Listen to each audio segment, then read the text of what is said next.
The oil prices we saw, which we've never seen before. I mean, overnight, I believe it was minus 37 at one point a barrel, which is pretty alarming. Why is it playing out this way with oil? Yeah, I laugh because it's just unprecedented. It is unprecedented, historical. On Friday, Farah, if you wanted to, you could buy a barrel of West Texas Intermediate for about $18. And yesterday, the producers would sell you or would give you $37 to take it off their hands. Today, West Texas crude is trading at about $3 or $4 a barrel right now. That's like a 300% increase. It's just bizarro. Here's what's happening. Yesterday was the last day that oil traders were trading May futures. So oil that you are prepared to take in May.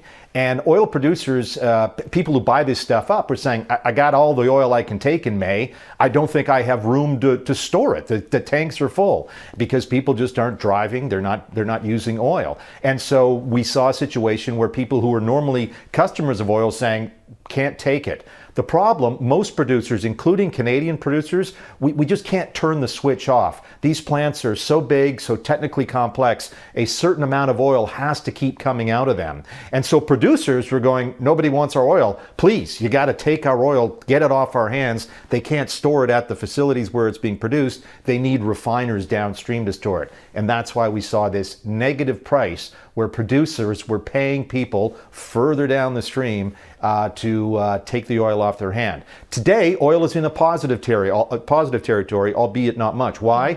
Today's the first day that traders are buying June delivery contracts. And so the thinking is, if you're a buyer of oil, you're thinking, well, by June, I might get rid of some of the oil I've got on hand. By June, I'm going to need more oil for my refinery. How much more? Not much, and that's why the price is down.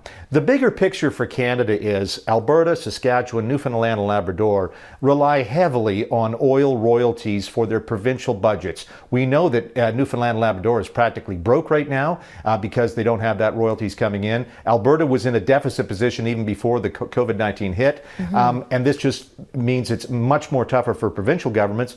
Also tougher for the big Canadian oil producers, David, the Huskies of the world, the Suncors, and at some point we need to look at helping them out.